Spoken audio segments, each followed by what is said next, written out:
Um. Olá, você está no Expresso Isbel. Estamos reunidos aqui mais uma vez para conversar um pouquinho sobre essa crise no Oriente Médio, envolvendo o Estado de Israel e o Irã. E agora, né, colegas, com a entrada dos Estados Unidos também nessa parada, né? Mas eu acho que talvez esse episódio vai até nos auxiliar aqui a conversarmos alguns aspectos até que nós já estávamos conversando no episódio passado, no bloco passado, tivemos que interromper porque o nosso tempo já estava estourado, que é justamente essa relação que os Estados Unidos têm com o Estado de Israel. E eu estava falando que era uma relação de império, né? Imperialista. Foi curioso que eu mandei aquele link do vídeo para um colega, que nem é cristão, nada, e ele assistiu, gostou, mas ele disse assim, obviamente brincando, com um tom assim jocoso, né? Ele disse, olha, chamar Estados Unidos de império é coisa de comunista, tá?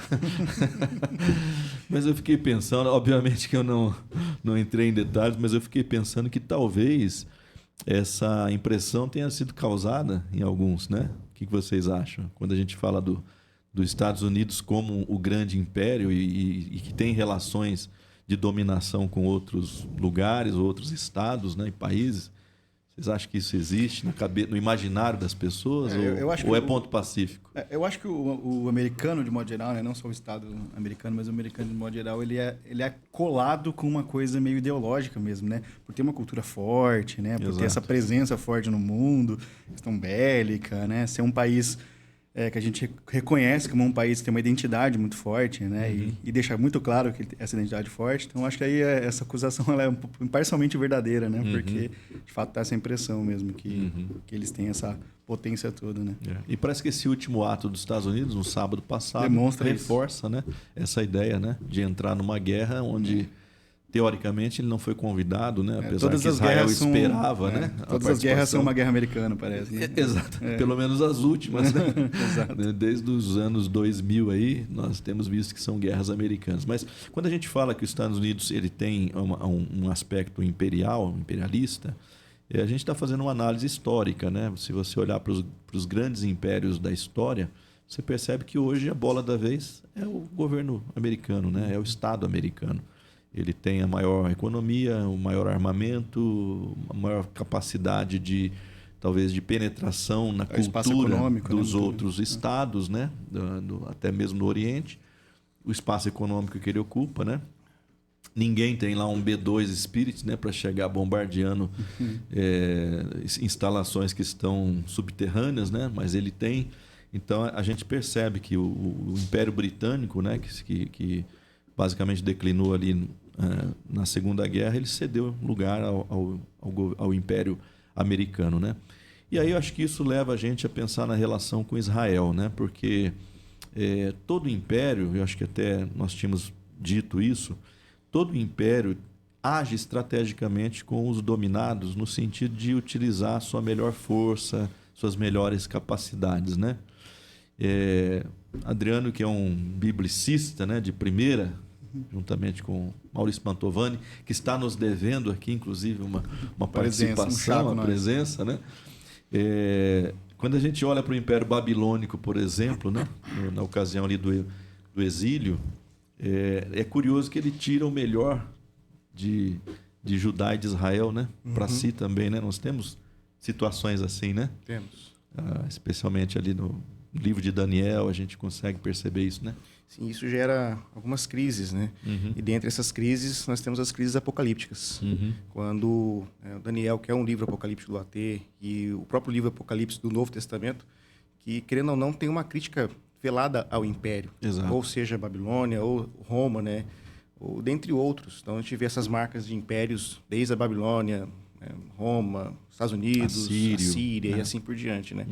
Então, quando nós encontramos o Apocalipse trazendo uma mensagem codificada, com seus símbolos, com seus números, com suas cores e demais elementos, o foco não seria, nesse sentido, o alarmismo futuro, né? Tipo, poxa vida, o mundo vai acabar e vamos ter que decodificar isso. Né? Não, o elemento seria a perseverança e a fidelidade ao Senhor mesmo em meio às tribulações que o império causa. Né? Então, a gente pega o Apocalipse e vê as bestas ali. Uma subindo do mar, outra vindo da terra. Aí você contrasta isso com Daniel, que mostra as 4 bestas subindo do mar, né? Então você vê aquelas bestas perseguindo o povo de Yahvé e o Senhor, né, num julgamento ali com o Filho do Homem, reivindicando e justificando o seu povo, né? Vindicando o seu povo, e um paralelo com o livro de Apocalipse, quando nós encontramos essas bestas perseguindo o povo de Deus e o Messias vencendo todas elas. Então, a força imperial que oprime a nação, ela precisa ser contraposta à vitória da cruz, que é a vitória de Deus sobre todo o mal, né? Deus luta contra o mal. E o Apocalipse tem essa vantagem de mostrar dentro da ótica do mundo e imprimir também na consciência cristã a fidelidade e a perseverança mesmo em tempos de crise, e crises essas causadas pelo Império. Né? É interessante você falar isso porque lá no Apocalipse a gente nota claramente uma crítica ao imperador, né, romano.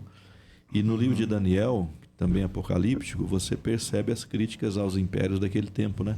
O próprio Nabucodonosor, quando se torna uma espécie de animal, né, ali está sendo dito, entre outras coisas, que aquele império é falível, né? Exato. É limitado, etc. e tal. A própria imagem da estátua, que tem os seus pés destruídos pela rocha que vem do alto, né? Tem uma questão de impacto também, né? Porque quando você vai falar do inimigo de Israel, você fala, caiu a grande Babilônia, né? Ou seja, o impacto babilônico na cultura, na destruição da identidade de Israel, ele marcou o povo durante toda a história desse povo, né? Sim, pro bem e pro mal, né? Por bem e pro mal. Então eu imagino que até hoje os judeus se refiram aos seus opositores como uma grande Babilônia, né? Aquela que vem, domina, sequestra suas identidades, suas culturas. Essa é a crítica de João lá no Apocalipse, né? Caiu a grande Babilônia, ele vai fazer referência ao Império Romano, né? Sim. Que é uma sequência dos grandes impérios anteriores, né? Em certo sentido, né? Exatamente. Perpetuação, né? Isso, dentro dessa ótica do Império, nós também temos a religião do Império, que no caso de Apocalipse, também em Daniel, nós encontramos o culto ao imperador. Exato. É quando aquele que não se cultua ao imperador, ele vai sofrer as penalidades inerentes a esse tipo de ação, né? E tanto Daniel 7, que é um dos textos mais importantes dentro dessa ótica do Império e da perseguição, quanto Apocalipse 12, 13, quando fala das bestas ali que sobem, né, do mar da terra, tem essa implicação de que esses impérios, porque no caso de Daniel 7, nós temos cada animal representando um império, né? Um tipo de rei.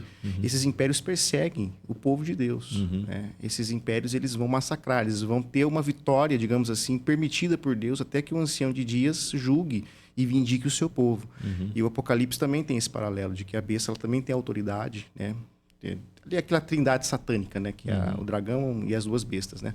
Elas também têm autoridade até mesmo para perseguir e matar o povo de Deus. Mas, nessa perspectiva, vocês acham que Deus tem um problema com os impérios? Porque às vezes parece que Deus tem um império de estimação, né? No imaginário das pessoas, né?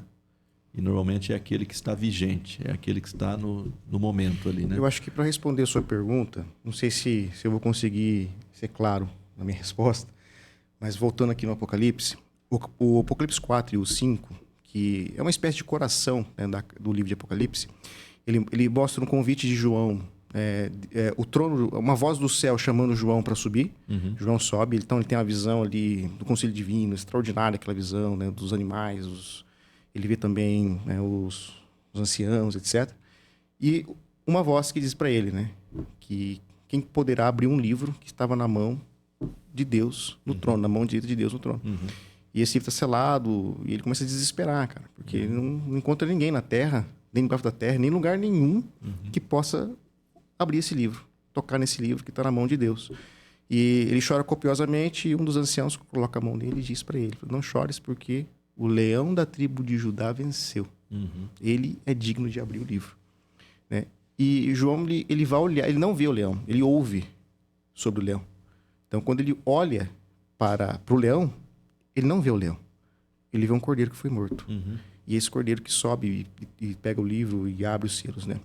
E eu fico pensando assim, a vitória de Deus não se dá na força do leão, que, querendo ou não, pode fazer um paralelo com a força da violência do império.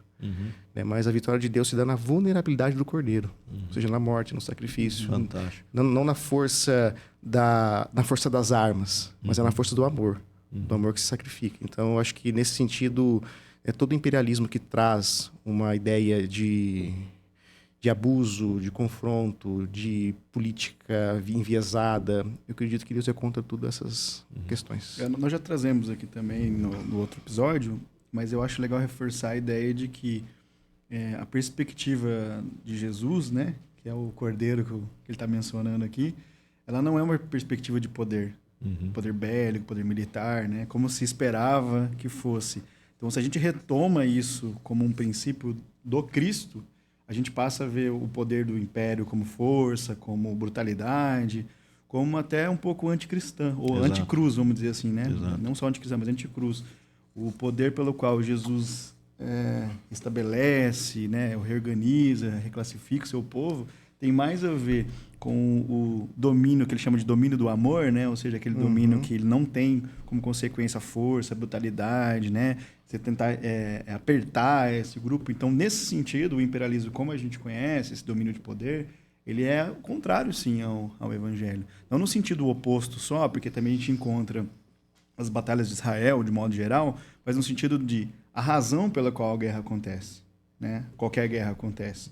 Acho que Deus não tem nada a ver com a guerra, no sentido assim, de ele ser anti a defesa, anti a guerra. O negócio é o que está por trás disso, é o domínio, sei lá, é tentar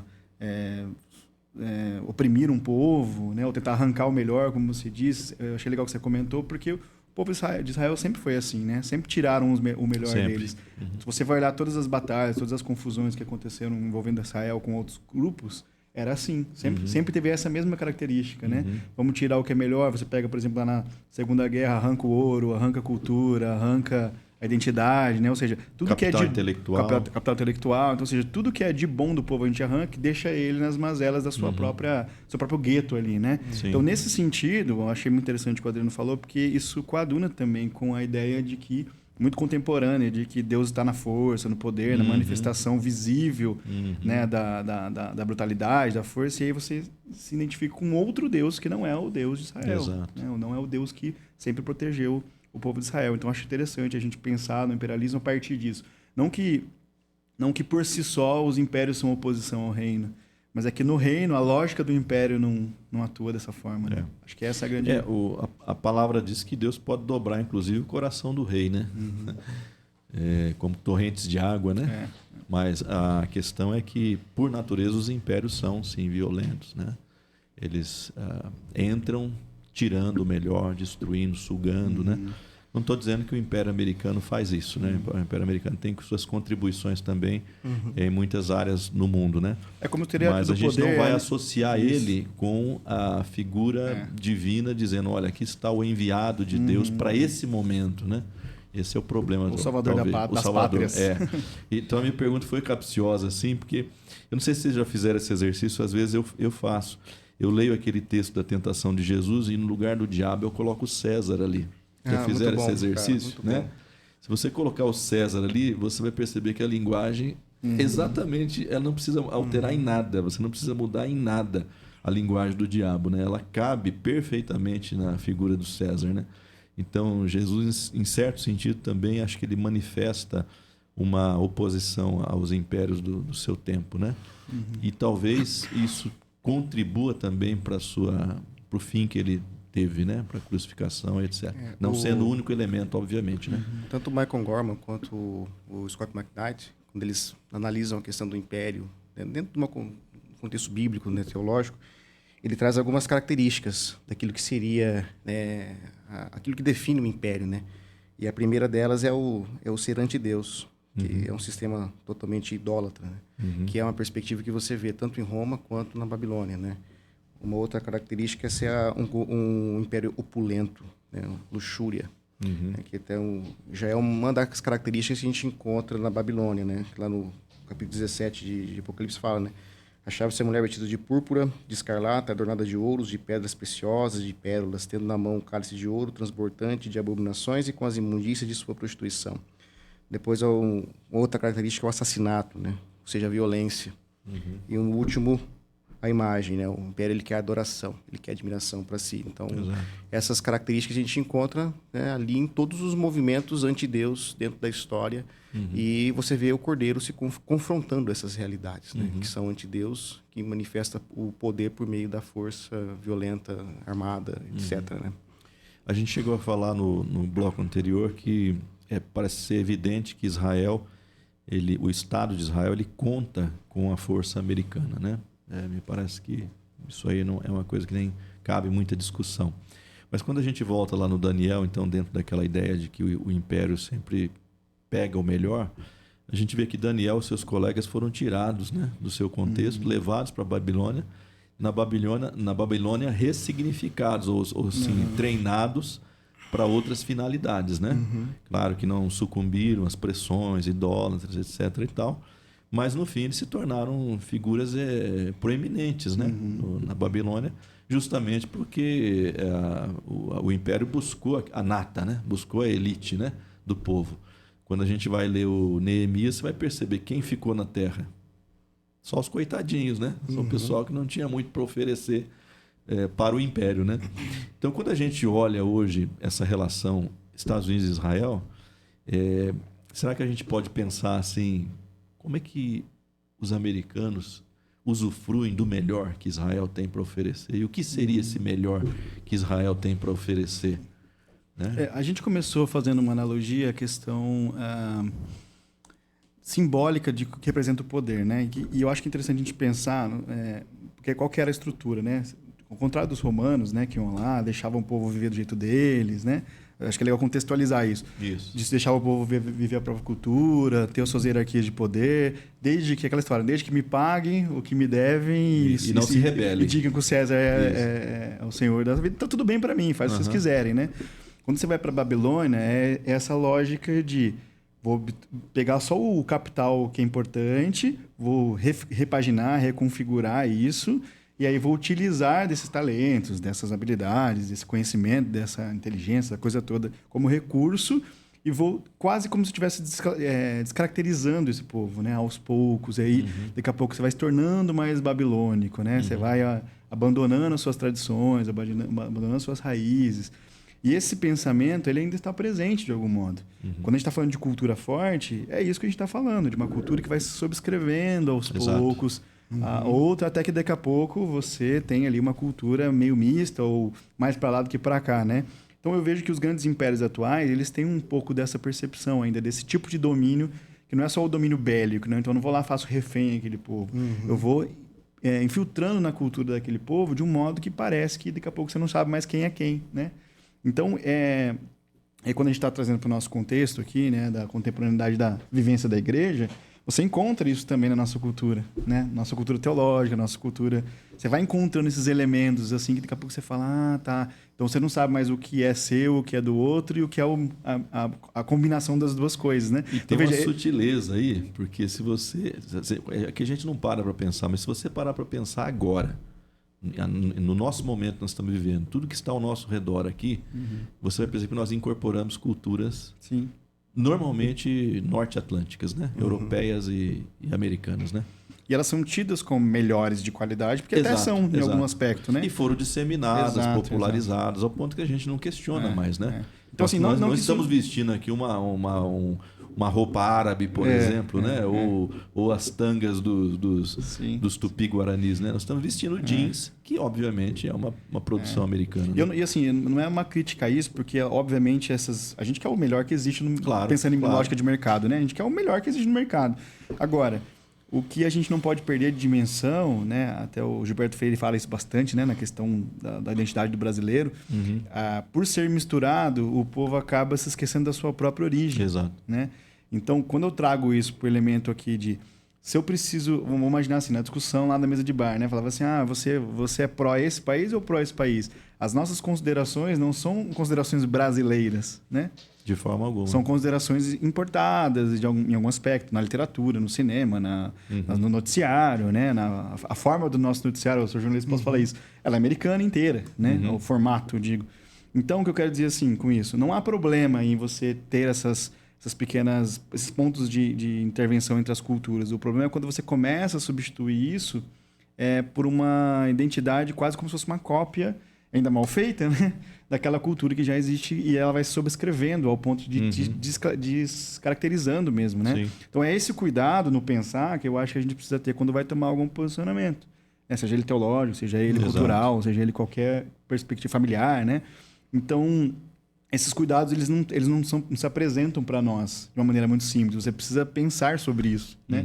Não é natural a nós pensar, mas peraí, qual é a minha identidade, qual é a minha origem, como esse conflito ou essa forma afeta nós diretamente, né?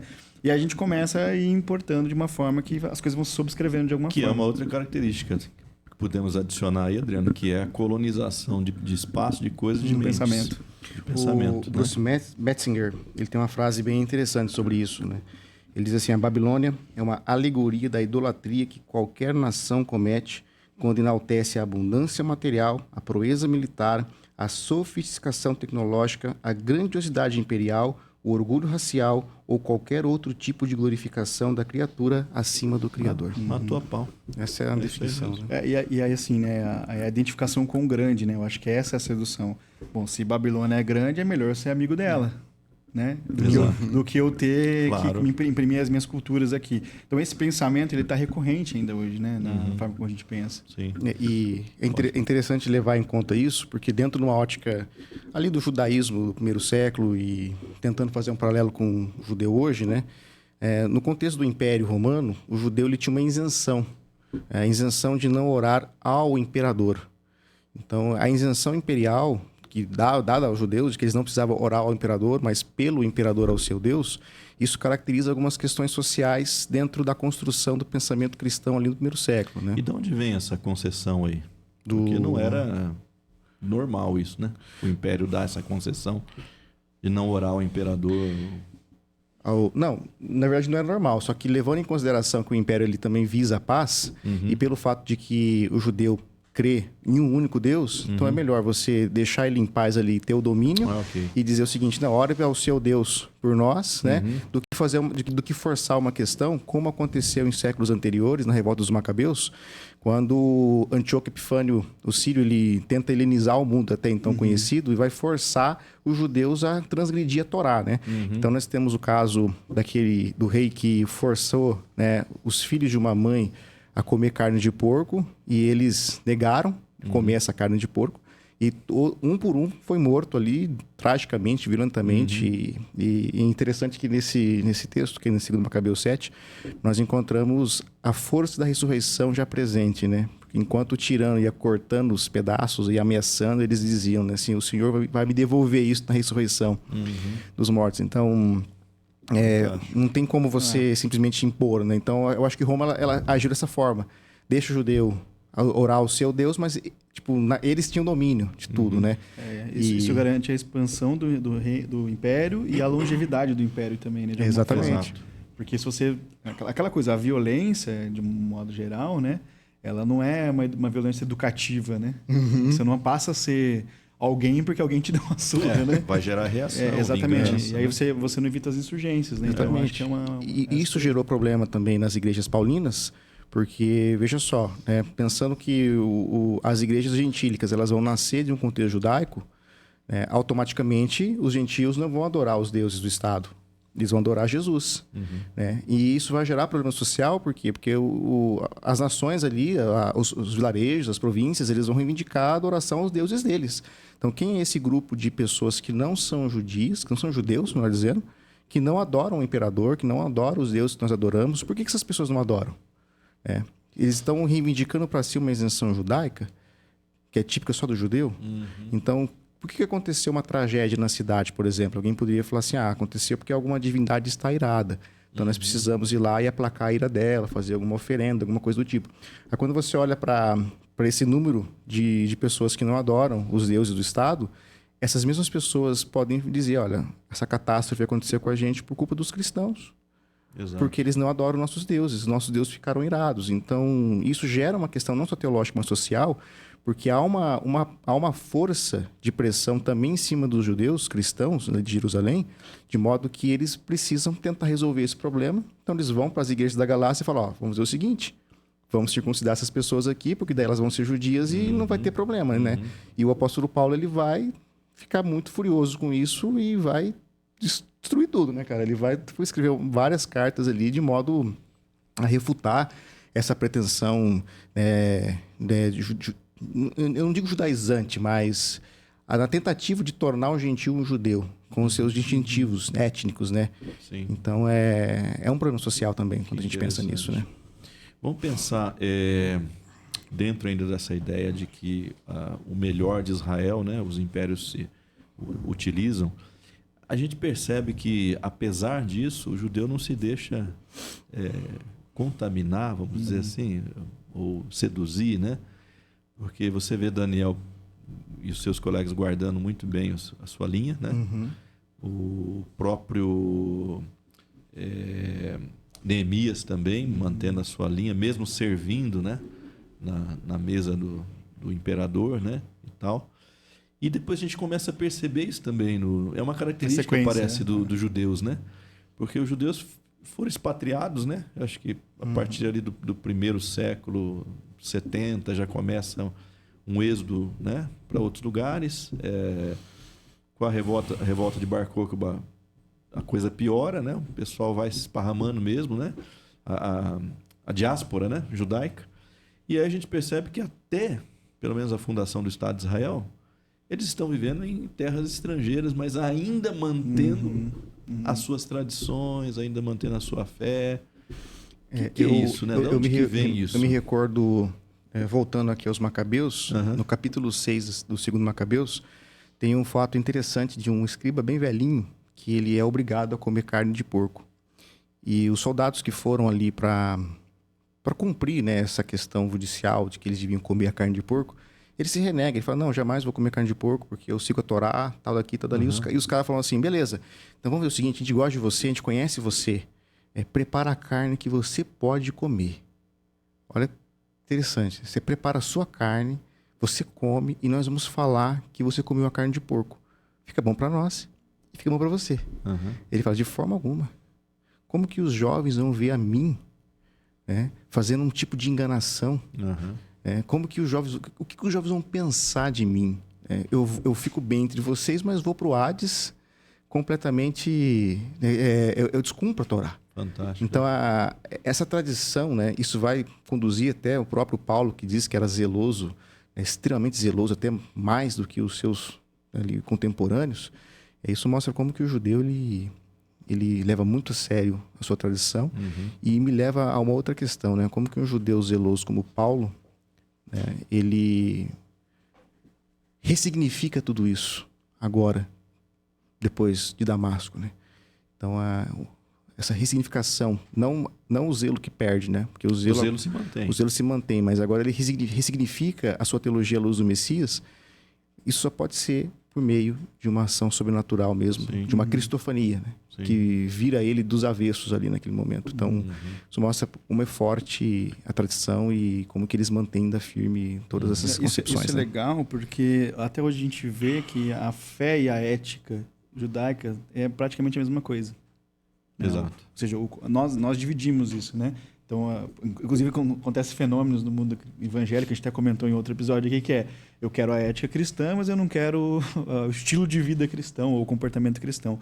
No judaísmo, isso não é possível, de alguma forma. Né? Por quê? Porque toda a ética, toda a construção, todo o ensinamento, toda a passagem de bastão de pai para filho, isso tudo tem a ver com a cultura judaica de um modo geral. Então, eu imagino que essa característica de conseguir sobreviver mesmo em terreno que não é o seu tem a ver muito com essa coisa de grupo mesmo, sabe? Essa identidade de grupo que existe muito forte no judaísmo até hoje, né? Isso não se perde, tem lá suas adaptações, mas até hoje não se perde isso. E aí eu acho que tem alguns elementos importantes. Primeiro a questão da educação, né? O judeu, eu estava vendo outro dia pesquisando que os judeus são responsáveis por 60% dos prêmios Nobel. Interessante, né? São 18 prêmios Nobel, se não me engano, 16, 18 prêmios Nobel de judeus. Né? Isso corresponde a uma realidade em que o conhecimento ele é tido como algo prioritário dentro de uma sociedade. Né? Você tem ali também a questão, por exemplo, todos os povos, poucos eram letrados, mas o menino judeu, aos 13 anos, precisa ler. Ler a Torá. Então, o que você faz para garantir que esse menino execute o rito religioso? Você precisa ensiná-lo a ler, porque se ele não ler, ele não consegue cumprir. Então, ou seja, durante muito tempo, o conhecimento, de modo geral, foi a base de formação de um povo inteiro. Né? Se hoje o conhecimento resgata a gente, você imagina, tempos atrás, né? Então, isso também é um elemento. A educação é, sim, uma grande fonte de sabedoria de um povo, né? E aí, se você está compartilhando conhecimento, passando de geração a geração, você tende a enriquecer cada vez mais o comportamento desse povo. Né? A própria tradição da Torá. Né? Talvez, se eles não fossem letrados, a gente não teria as escrituras.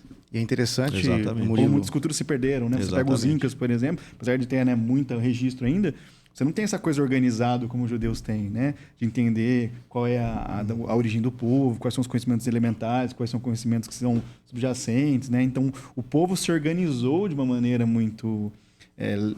o conhecimento ficou muito organizado de modo que você gera essa unicidade, né? No pensamento, na religião. E essa cultura da letra, ela te estimula o debate, a hermenêutica, a interpretação, né?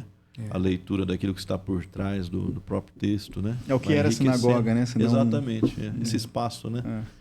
Eu conheço um judeu aqui em Londrina, que ele é o único judeu pobre, inclusive, que eu conheço, tá? Eu sempre digo... Será que é judeu mesmo? Eu falo, eu falo, o senhor é o único judeu pobre que eu conheço. Aí ele brinca, ele fala, foi uma opção de vida. Mas ele lutou na Guerra dos 6 Dias, né? E tal. Só que ele diz o seguinte, ele diz... meus pais, por circunstâncias, não puderam deixar bens materiais, porque eles pegaram justamente esse período aí do Holocausto e tal, né? Eles não puderam deixar bens materiais. Mas a educação era um elemento impreterível. Você tinha que passar para o seu filho. Não tem jeito. Na história do exílio mesmo, né? Quando eles estavam longe do templo, eles não tinham mais o templo havia sido destruído. Cria-se um costume de estudar a Torá com mais profundidade, até o ponto de que a Torá era entendida como um mini-templo.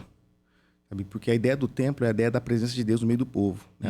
O templo é isso, essa intersecção de céu e terra e a morada de Deus com o povo. Né? Visto lá no tabernáculo deserto, ou na Jerusalém, no templo e tal. Então, como não tinha mais o templo, a Torá se torna um mini-templo. De modo que aonde 2 ou mais pessoas estiveram reunidas ali estudando a Torá, o Senhor está presente. Essa era uma máxima dita naquele contexto. Então, olha, você vê a força da educação na busca do conhecimento que envolve isso.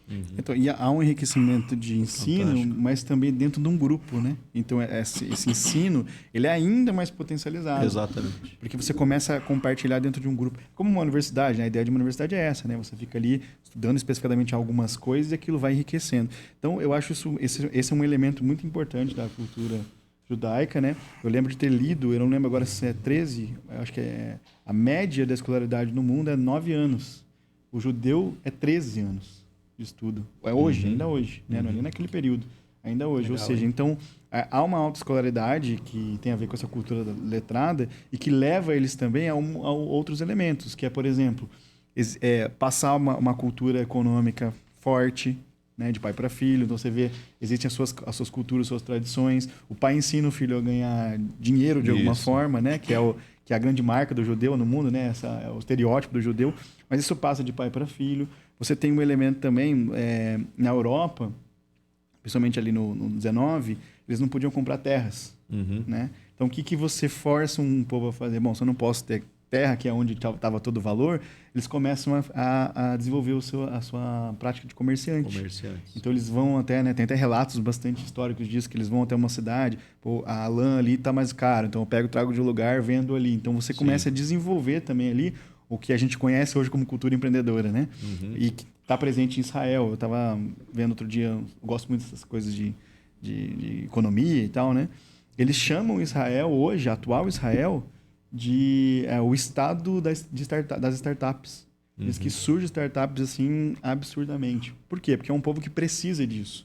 Né? Além disso, está impressa a necessidade deles também. Israel hoje, o Estado de Israel hoje, é um dos maiores exportadores de alimento, num lugar onde é deserto. Sim, sim. Como é que você explica isso? Você explica kibbutz, né? A necessidade. O judeu ele é movido por 2 coisas, né? Ele é movido pela necessidade, ou seja, ele precisa desenvolver aquilo, e pela oportunidade. Né? Então, ele vê a oportunidade de fazer negócios, ter, né, relações. Ao mesmo tempo, há uma necessidade muito grande também.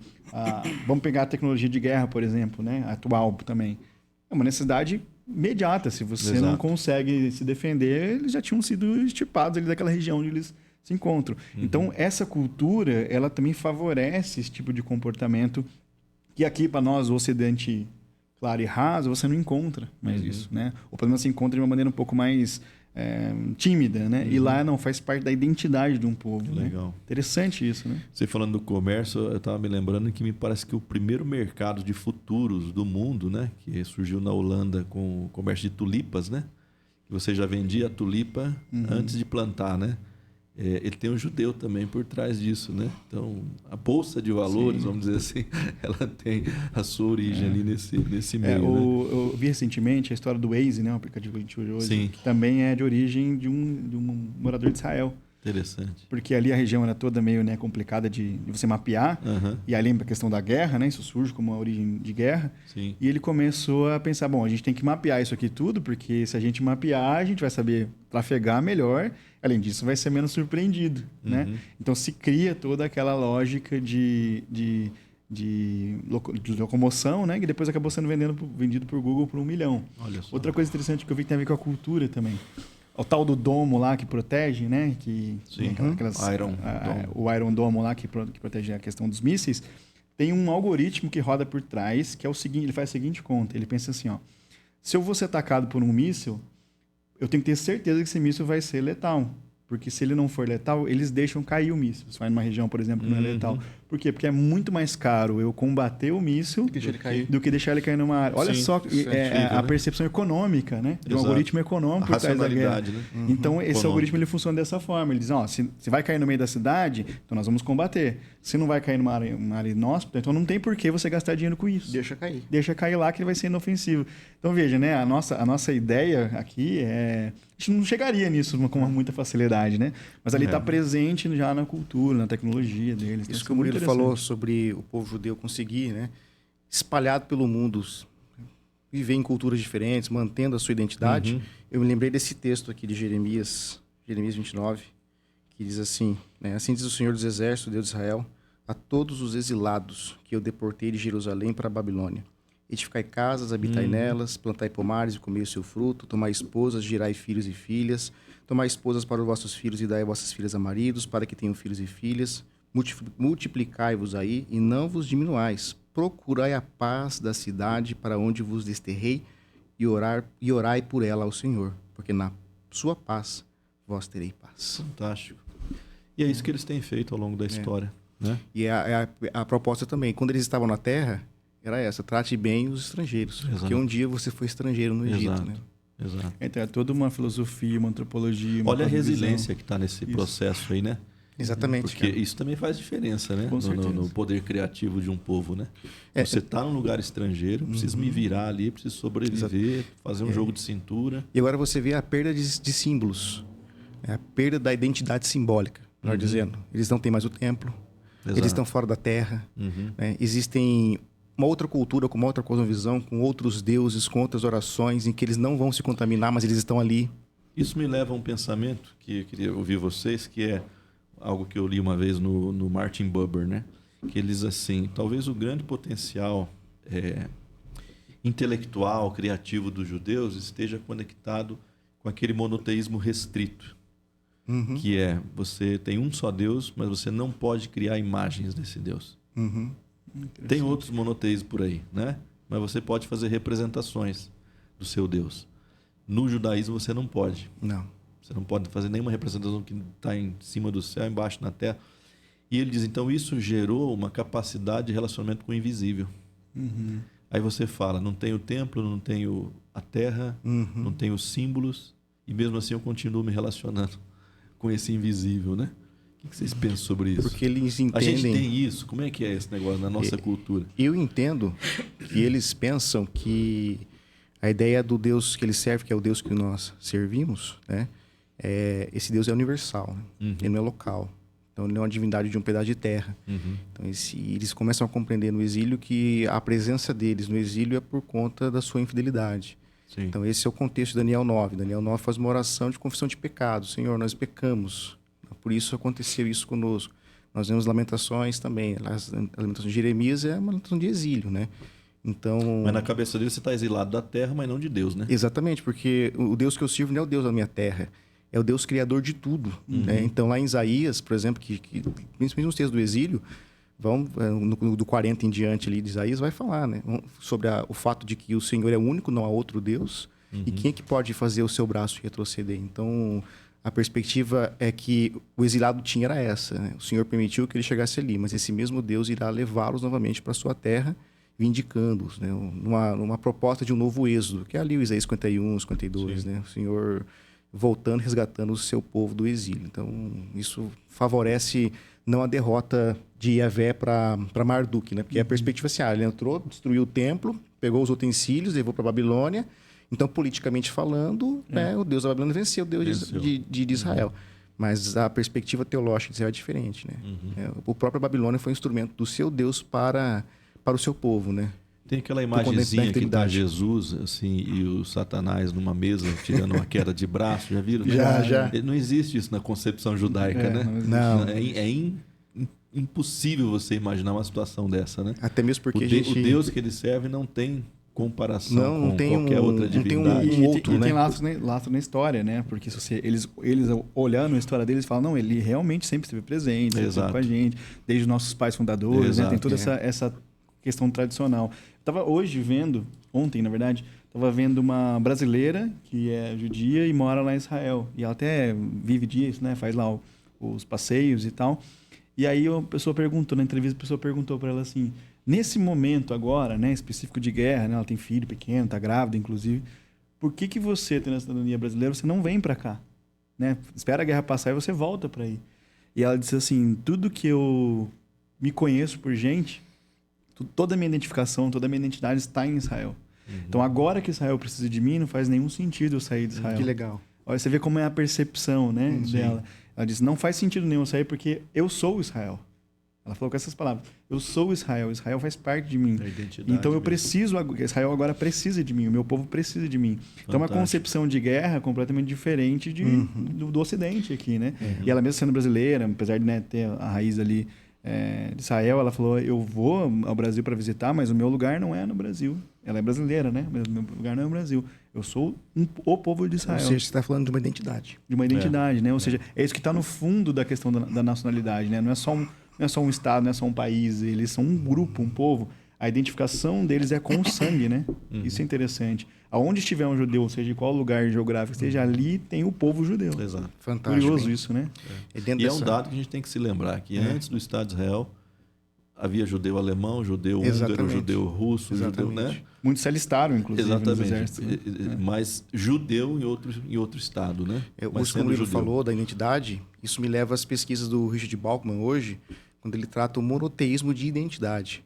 Você falou do restrito, né? Que é esse mesmo. Ele é restrito, mas ele é visto não na perspectiva grega de natureza, mas na perspectiva da identidade. Não, de relacionamento. Não naquele sentido do que é Deus, sabe? Que é a ideia de natureza, né? Deus é bom, Deus é santo, Deus é poderoso. Lógico que ele é tudo isso, né? Mas a perspectiva, a força ganha na identidade que não fala o que é, mas quem é. Exato. Então, quem é Deus? Né? Então, os primeiros cristãos, por meio dessa análise de identidade dentro do contexto do monoteísmo, vão responder, né? Quem é Deus? Deus mostrou o seu rosto no Jesus crucificado. Então, ali nós vemos o monoteísmo de identidade cristológico, no caso, né? Então, isso é muito legal. A gente vê essas identificações no cristianismo do Cristo, né? Porque o Cristo também tira a questão étnica, né? Exatamente. Ele diz, nós somos uma família. Ou seja, o nosso sangue que corre nos nossos corpos são o sangue da nossa identidade. Então, você veja também, ali Jesus, né? O judeu Jesus também já identificava essa expressão de grupo através do sangue, através da adoção, né? Aquela coisa. A própria fala dele com a mulher samaritana diz isso, né? Vamos adorar onde? Né? Ela pergunta, é aqui ou é lá? Qual montanha? Né? Ele fala, não, nós adoramos o Pai em espírito e em verdade. Dentro dessa capacidade, vamos dizer, que talvez esse monoteísmo restrito deu aos judeus, né? De abstração, de pensamento simbólico. Você acha que quando a gente faz uma representação, a gente empobrece? Você fala de ter uma imagem específica, estereotipada, assim? Eu acho que não. A fé, estou falando me referindo à fé. Sabe quando por quê? Você faz representações... Porque existem representações no judaísmo, né?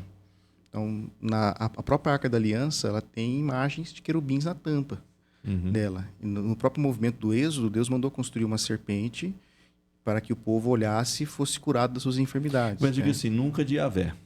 Ah, não, de forma alguma. É de... Ou é de querubins, de seres, de Yahvé? Não acho tem. que a discussão aqui é assim. A gente fala Deus na nossa cultura ocidental, às vezes vem uma imagem na nossa cabeça. Um velho barbudo. Correto. Velhinho barbudo, de barba branca, vestido de branco, cabelão longo, né? Essa é a representação que nos deram. E ela, por si, ela já empobreceu, porque primeiro que Deus não é nada disso, né? Com certeza não é nada disso. Se você está impedido de fazer representações de Yahvé, você tem que entrar num nível de abstração Maior. para se relacionar com a divindade num nível muito superior, né? Força a conhecê-lo, né? Exatamente. Força a conhecê-lo. Exatamente. E você nunca vai ter... você nunca vai chegar... Porque eu imagino Jesus, eu tenho aquela imagem... Europeia, né? Europeia de Jesus, ou de Jesus crucificado, como as representações tradicionais. Mas né? não sabemos o rosto dele, né? A face dele. Exatamente. Se eu não tenho, eu preciso Eu entendi. entrar num outro nível, né? E aí você estava falando dos Nobéis, né? Tinha uma listinha aqui de alguns caras que eu achei interessante, porque a contribuição desses camaradas para a ciência, né? Ela se deu completamente no nível da abstração. E a gente começa com talvez o judeu mais famoso, Einstein, né? Aquela coisa o nível da abstração dele, a metafísica, né? Aquela coisa toda. Que hoje os caras falam, pô, tá comprovando então a teoria do Einstein de 1938. Fala, cara, quase 100 anos depois os caras estão experimentalmente comprovando a abstração do cara de 1938, 1940, né? Ou antes disso. A gente pega todos os caras envolvidos talvez no projeto mais nefasto que o ser humano já empreendeu, que é a bomba atômica. E nós não estamos falando de matéria visível, nós estamos falando do potencial que existe no invisível da matéria, né? Oppenheimer, por exemplo, Edward Teller, Eugene Wigner, todos os caras trabalharam lá no projeto Manhattan, naquele período em que desenvolveram a bomba. Mas assim, supondo que há um poder oculto nos elementos e que a gente só precisa aprender a desencadeá-lo. Que brilhante isso, né? Você vê, por exemplo... Não é igual pólvora, porque pólvora eu tô vendo. Você tá vendo? Fogo, ela queima. Cara, né? isso que tá falando é tão legal, porque eu me lembrei aqui de Apocalipse 4, no verso 2, que diz, ó, imediatamente me achei em espírito e eis armado no céu um trono, e no trono alguém sentado. O que você espera agora? A descrição, né? Isso. E esse que se acha sentado é semelhante no aspecto à pedra de jaspe de sardônio, e ao redor do trono há um arco-íris semelhante no aspecto à esmeralda. Ou seja, não há uma descrição de quem está sentado. O cuidado é tão grande para manter, para não quebrar, né, esse mandamento, que ele vai colocar com elementos semelhantes que vão estar presentes desde lá na criação primeira, no Gênesis, até na nova criação, lá em Apocalipse 21 e 22. Esses elementos que falam não da aparência, mas da glória. Né? Essa glória, esse esplendor divino que extravasa, né, cara? E é tão interessante isso, porque toda vez que a gente vai ler o texto de Apocalipse, a gente fala da simbologia como uma incapacidade descritiva. Exato. Mas a gente sempre esquece esse elemento, que é o cuidado para não descrever. Para não descrever, né? Olha, isso corrobora o que você está falando. Exato. Corrobora o que você está falando. Eu tenho sempre uma minhoca na cabeça teológica, que é a seguinte: em nenhum momento na Bíblia nos é dito que nós poderemos ter uma visão clara de Deus. Existe um texto assim? Uma promessa? Ou algo que indique?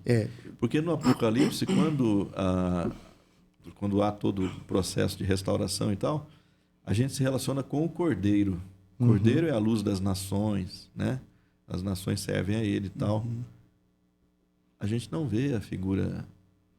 Na Trindade, a figura do Pai, Sim, ela não é descrita, né? É nem pelo próprio Cristo, né? O que nós temos... Ele fala dos atributos, mas ele não fala da descrição. Exato, né? exato. O que nós temos é o Paulo dizendo alguma coisa, né?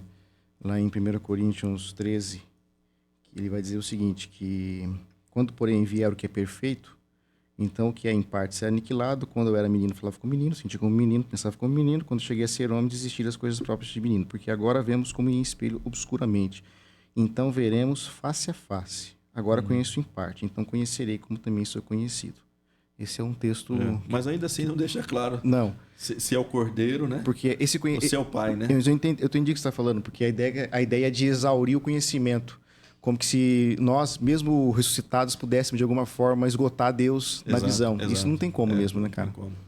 E também tem um texto de Paulo que ele fala que quando Cristo então finalizar todo o seu trabalho, ele entregará o reino ao Pai, e o Pai será tudo em todos, né? Ele será tudo em todos, mas a gente não tem ainda a garantia de um relacionamento face a face ou visível, não concreto, tem como né? esgotar ele, né? Eu acho que esse mistério ainda permanece, talvez. Eu acho que a curiosidade está Esse foi o nosso momento heresia, tá? Você pode aí deixar o seu comentário, mas aqui nós podemos. Aqui no seminário pode falar heresia, não pode falar na igreja. Se for recortar, põe um trecho inteiro também, né? E se for recortar, coloca a fala inteira para não queimar a gente. Mas é interessante como a busca curiosa, ela tem a ver com o escondido, né? Assim, você é curioso por aquilo que não está aparente. E quando você encontra o aparente, a curiosidade já diminui, né? Exato. E olha como eu estou querendo fazer o paralelo seguinte. Pensa nos nossos relacionamentos, né? No casamento, esses relacionamentos. É exatamente o que é o curioso do outro, é você descobrir ele, né? É você identificando quais são as características dele e tal. De modo que se a pessoa se apresenta, vamos imaginar que a gente tem aqui uma folha com todas as características das nossas esposas ou dos nossos relacionamentos, aquela busca pelo interesse naquele sujeito, naquele indivíduo, talvez ele diminua. E o paralelo que eu quero fazer é o seguinte, talvez a gente tenha a impressão dentro da cristandade, e aí tirando os judeus de lado, né?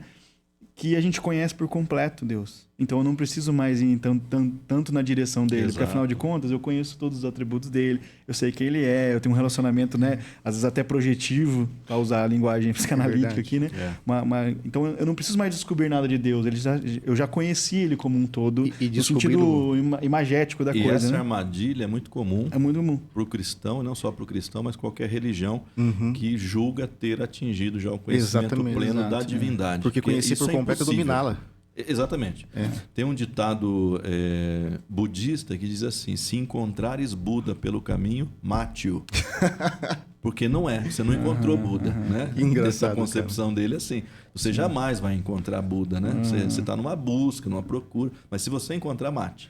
Então, e aí, assim, trazendo para o nosso debate... Se você encontrar Jesus pelo caminho, mate-o. Se você encontrar Jeová pelo caminho, mate-o, né? No sentido assim, achei, dominei, agora eu sei tudo. E a lógica da cruz de Jesus é essa, né? Encontraram o Deus, falei, esse aí não é o Deus, vamos matar ele. Exatamente, é a mesma lógica. O Albert Schweitzer, quando ele fala... Ele encerra, né, a primeira busca do Jesus histórico, naquele seu livro, né, Jesus histórico. Ele vai falar que a busca liberal do Jesus histórico promoveu vários Jesuses, com vários rostos diferentes, né? Ou seja, então, isso que você está falando é interessante, porque quando a gente vai projetar, né, uma imagem que nós criamos de Jesus, cara, se ela não está muito bem delimitada na Escritura, cada imagem projetada vai ser um Jesus diferente que pode correr o risco de ser o reflexo do próprio eu criando um ídolo, né? Uma projeção. E um limitador da sua fé. É um ídolo que eu crio, coloco o nome dele de Jesus e vou anunciando aí esse ídolo como se fosse o próprio Jesus. Eu só estou falando isso porque, como você trouxe aqui, é interessante que a gente olha para os judeus como se fosse uma simples disciplina, né? Então eles seguem a tradição pela simples disciplina. Pode ser que em alguns casos sim, mas o interessante é que ao não descobrir Deus, então eu preciso ir na direção dele, eu preciso preciso do silêncio, eu preciso dos ritos, eu preciso fazer toda aquela tradição de ouvir Deus mesmo, né? Porque se o Deus vai me proteger, eu preciso entender quem é Ele, quais os caminhos que eu quero. E a gente, às vezes, na cristandade, vai perdendo, né? Essa que você chamou de perda de símbolo, né? Vai perdendo esses símbolos, de modo que parece que Deus já está apresentado por completo para nós. E agora a gente não precisa mais correr na direção dele, né? Só manutenção. É só a manutenção do dia a dia. Nós perdemos a beleza, né? E tem outro item, eu queria também ouvir vocês, que é assim, dentro disso, então você tem todo um imaginário simbólico, abstrato, mas aí o judeu tem uma convicção muito clara, que também o cristianismo tem. Deus é uma coisa, a criação é outra. E nós estamos autorizados a compreender a criação. Se ao passo que nós não podemos compreender Deus na sua plenitude, a criação está liberada para a gente compreender. E aí esses caras se destacam também nesse âmbito, né? De investigar, de questionar, de perguntar, de esmiuçar, né? Eu estava pensando, né? Eu fiz uma pesquisazinha lá também, rápida, né? Graças a Deus que a gente tem o Google, né? Hoje, e o chat também. Mas você pega grandes tecnologias que nós usamos hoje. que são, em certo sentido, domínio da natureza. Tá? A maioria de origem judaica. Você falou do Waze, o Waze é GPS. GPS e Wi-Fi saiu de uma mente judaica. A arquitetura de computadores saiu de uma mente judaica. A lógica da internet saiu de uma mente judaica. Porque essa ideia... Não, Deus é completamente separado. Isso eu respeito. Mas isso aqui, nós vamos entender. O que está por trás disso aqui, nós vamos compreender. A gramática de Deus, ao criar esse negócio aqui, nós vamos decifrar. É interessante, né? Porque esse é o princípio da ciência, né? É o princípio da catalogação, arquivamento, registro disso tudo, né? Ou seja, o próprio pressuposto cultural dos judeus favorecem a ciência da frente. Exatamente. Né? E o cristianismo surfou nessa onda, porque talvez a grande contribuição ocidental tenha sido dada pelos cristãos na ciência. Né? Exatamente. A gente às vezes conversa com os ateus de internet, né? De hoje, e o pessoal fica falando mal aí que o cristianismo é obscurantista, que isso, que aquilo, tal. Cara, quando você volta na filosofia, na ciência, biologia. Na biologia, nas disciplinas duras, né, que a gente fala, né? Tem um cristão lá. Falar isso é desonestidade intelectual, né? Exatamente. E não vamos deixar restrito também os árabes também, porque os árabes também têm o pensamento abstrato, eles também são proibidos de fazer representação. São monoteístas também. São monoteístas restritos também. Né? Se a gente pegar a álgebra, matemática, astronomia, você vai ver um árabe ali no meio da o ábaco, né? Que é o começo da matemática. A própria né? palavra já diz. Então, essa capacidade tem muito a ver com a religião. Né? Você vê como é que a religião deixa uma pessoa mais inteligente, né? Mais criativa, mais capaz. É interessante porque a representação da ciência hoje é o inverso, né? Eles dizem que a ciência é o que eu conheço. Exatamente. E, na verdade, o pressuposto da ciência é o que eu não conheço. O que eu ainda estou... aquela coisa do Popper, né? Da refutabilidade, né? A capacidade de eu refutar aquilo é que torna aquilo científico. Exatamente. Né? E aí a religião, ela é isso. É um lugar, a sinagoga, lá onde a gente discute sobre um elemento que a gente está conhecendo. E você traz seu lado, eu trago o meu, e a gente vai chegando no que a gente chama lá na ciência de reconhecimento dos pares, né? Exato. Então, veja, esse é um elemento que estava antes da ciência conhecida, a ciência do Popper lá, né? Você vai encontrar esses elementos já na religião. Interessante mesmo. Isso significa que a Idade Média não é a Idade das Trevas, né? É uma idade de muita luz. De muita luz. Com as suas escolas universitárias, as escolas catedrais, né? Que surgiram universidades e dentre outros elementos importantes. Claro que tem aqueles movimentos subversivos que querem se apartar do domínio da Igreja Católica, da teologia já fechada, enquadrada. O conhecimento em si de guerra, aí vamos né? avançar, né? Então, mas até nesse sentido é criativo também. A própria escolástica, né? A contribuição da escolástica para a ciência e para tudo isso. Nosso tempo foi demais, né? Correu demais aqui, nós temos que ir finalizando, mas eu queria falar de alguns, talvez o Murilo também levantou alguns casos aí, para a gente pensar o seguinte: o que tem esse povo que os outros querem, né? Então a gente vê que eles têm muito capital simbólico, muito capital intelectual, muito capital econômico, científico. Foco na educação, né? Educação. Então, obviamente, inclusive, seria muito bom o Maurício estar aqui, porque ele ia falar de todo o processo pedagógico do Antigo Testamento, que é fabuloso, fantástico, né? Uma pena. Mas os impérios, seja ele o americano, qualquer outro que se levantar, eles vão querer o judeu ao seu lado. Eles vão dar proteção para o judeu, para que o judeu lhe dê o que ele tem de melhor. E aqueles aviões que sobrevoaram o Irã, que atiraram bombas, eles não foram feitos por americanos, né? Eles foram inventados por gente do naipe dos judeus, né? Mas é uma troca que se faz, né? Eu protejo você, você me supre do melhor capital que vocês têm. E aí eu estava pensando, algumas pessoas, né? Alguns judeus, porque eles só são 2% nos Estados Unidos, é uma minoria da população, mas você tem gente no Senado, você tem gente como secretário de Estado, você tem as grandes agências reguladoras econômicas, tipo Goldman Sachs, Lehman Brothers, que são judeus, né? Que quando eles abrem a boca e falam, vamos rebaixar a nota do Brasil, aí tudo estremece aqui, né? Vamos levar a nota do Brasil, aí a coisa melhora. Você tem os judeus nas áreas de comunicação, como Michael Bloomberg, George Soros. Você tem o império da Disney comandado por um judeu, apesar de Walt Disney não ter sido, né? Mas o Bob Iger hoje é um judeu. Você tem a CBS, a CNN, o New York Times, o Washington Post, comandado por judeus. Você tem o Google criado por judeu, a Meta criada por judeu, né? Zuckerberg, a Intel criada por judeu, as maiores tecnologias, como eu já falei agora há pouco, né? De arquitetura de computador, de segurança de rede, de fissão nuclear, de bombas. E a gente tinha levantado alguns casos no campo da arte, né? Porque também tem uns indivíduos proeminentes, né? No campo da arte aí. O que você lembra aí? Não, na verdade, se você for olhar até nos espaços, não precisa nem muito... A gente está falando de uma cultura americana aqui, né? Porque é onde onde a tecnologia está mais forte, de alguma forma. O investimento, né? A tecnologia está mais forte.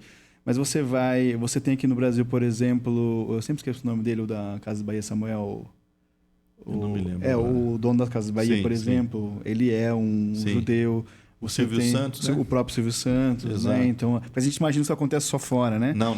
Mas quando esse grupo de pessoas vem para países que têm muita oportunidade, como o nosso, no sentido... Essa distância socioeconômica, essas coisas, eles são... Como eu comentei, né? Eles veem duas coisas, a necessidade e a oportunidade. Então, se você está num lugar onde as coisas são meio estáveis, você vê a oportunidade e a necessidade de poder contribuir, né? Então, isso é muito interessante como o capital judaico, de modo geral, ele é usado quase como prioritário, assim, para você poder levantar mesmo estruturas de poder, as estruturas de negócios, estruturas familiares, né? É muito interessante isso mesmo. Curioso. Curiosíssimo. A gente não consegue escapar, né? Dessa tradição que está aí, milenar, muito rica, né? Eu acho que isso pode nos ajudar a pensar, né? Quando a gente talvez for se perguntar se Deus está do lado de Israel, do Estado de Israel, eu diria talvez Deus esteja... Vou falar outra heresia aqui, né? Deus esteja do lado dos judeus, no sentido de que aquilo que ele deu ao judeu, direta e indiretamente, é muito forte, é muito grande, né? É muito poderoso, né? Para todos os efeitos, para a nossa teologia, né, Adriano? O judeu ainda está em rebelião, né? Ele rejeita o Messias, né? Então ele está em rebelião. Faltou o final da história, né? Faltou o final da história. Mas, assim, todo o capital que ele adquiriu ao longo dos anos por andar com Yahvé, esse capital está aí, né? Sim. Esse capital está aí. Mas ainda falta, né? Eu sei que se algum judeu estiver nos assistindo, vai contestar isso. Mas, da nossa perspectiva, né? E a gente tem liberdade de falar isso, falta ainda o reconhecimento do Messias, né? Que é um judeu. O Messias, Jesus, ele nunca deixou de ser um judeu. Exato. Tentaram desjudaizá-lo, né? Ali na academia. Sim. Mas é muito claro na escritura e pelas pesquisas. Jesus é judeu, Paulo era judeu, Pedro era judeu. Não deixaram de ser judeu, mas entenderam a sua herança teológica por meio da escritura, agora em Jesus, o Messias. Amém. Isso aí. Obrigado, meus amigos. Obrigado. E agora aguente as pedras, hein? Tem problema, a gente tá pro debate também, pra conversa, né? A gente acabou de falar de debate aqui, né? Que isso enriquece. Eu acho que é isso. O posicionamento do seminário é esse, né? A gente abrir a conversa, trazer... O que não vale é a ofensa, né? Não, de forma alguma. A ofensa jamais, mas o debate saudável de ideias... Porque quando a gente fala de debate, a gente pensa assim, né? Eu contestei você como que se fosse a sua pessoa, né, cara? Não é a sua pessoa que eu estou contestando, é a sua ideia. A gente é amigo e continua... E aqui não há debate, não há teologia também. E aqui a gente pode aprender com o judeu, né? Que é expert no debate. Eu me lembrei agora, eu vou terminar esse podcast com uma historinha de judeu, né? Não é piada não, tá? Mas essa é uma história que um rabino americano conta, que ele disse que o rabino estava na sua casa, o senhor já velhinho, ele estava na sua casa perto das 6 horas da tarde da sexta-feira, se preparando ali já para o Shabá, né? E aí alguém chega para ele e diz, Rabino, os meninos pegaram a sua bicicleta e sumiram com ela. E acho que foram para o cinema. Uma coisa de 40, 50 anos atrás ou mais, né? E ele ficou naquele dilema, ele disse, eu vou lá. Né? Então, assim, perto do Shabá, né? Já proibido de andar aquela determinada distância, né? Ele vai ao cinema. E quando ele chega, entra no cinema, os meninos estão lá. A bicicleta dele está na porta do cinema, os meninos estão lá dentro do cinema. E ele se aproxima, os meninos percebem, já ficam atemorizados, porque nunca imaginaram que o rabino iria quebrar o seu voto do Shabá, né? E já imaginava aquela bronca, né? E aí ele sentou pertinho dos meninos assim e falou bem baixinho, não coma essa pipoca porque ela não é kosher. Interessante. Olha só, né? Que sensibilidade, né? Você fez me lembrar de uma história dessa moça que eu estava assistindo no entrevista. E eles perguntaram para ela, porque ela vai ter um filho agora, né? Como era a questão de batismo lá, aquela coisa toda. E ela falou, olha, a gente não dá um nome. A gente só dá um nome a partir do 8º dia. E ela contou a tradição por que isso. Aí ele perguntaram sobre a circuncisão. E ela falou assim, nós, claro, levamos isso muito a sério. Mas se bota em risco a vida da criança, a gente tenta negociar isso. Porque a vida dela é mais importante do que o rito. Ela falou, então, antes de circuncidar a criança, a gente leva para um médico. E lá tem a maior medicina, uma das melhores medicinas. A gente vê se está tudo bem com o bebê. E então nós vamos lá e fazemos o rito, damos o nome e tudo mais. Né? Então é isso que eu estou falando. A vida está acima do rito, né? A vida fantástico, né? Interessantíssimo. E essa sensibilidade de conversar, dialogar. Eu imagino que os meninos estiveram no sábado seguinte, né? Logo no dia seguinte, participando dos rituais, né? Judaicos, por conta dessa sensibilidade, né? A bronca não teria trazido eles para perto. Um abraço, gente. Até mais. Lembrando, pessoal, de se inscrever aqui no nosso canal e deixar o like para que esse vídeo chegue a mais pessoas, certo? Pastor, um adendo só, né? A gente está com matrícula aberta para o próximo semestre. Exatamente. E dia esse 21 de assunto julho já começa. Então, para o pessoal que quer conhecer mais aí sobre a história, né, do povo judeu, ter toda essa perspectiva que o Adriano está falando, como que eles podem fazer, pastor? Entra no nosso site lá, www.isbl.org.br. Você vai encontrar todos os nossos cursos e ali você pode escolher online, presencial, curso de 3 anos, curso mais breve. E em todos esses cursos nós trabalhamos Bíblia, teologia, história. A gente faz essas discussões aí atravessadas, né, em todos os cursos. Ministério, obviamente, que é um foco muito grande aqui do seminário. Então entra lá e você vai ter oportunidade. Isso aí, pessoal. Vamos deixar aqui na descrição também desse vídeo, tá bom? Até mais, então.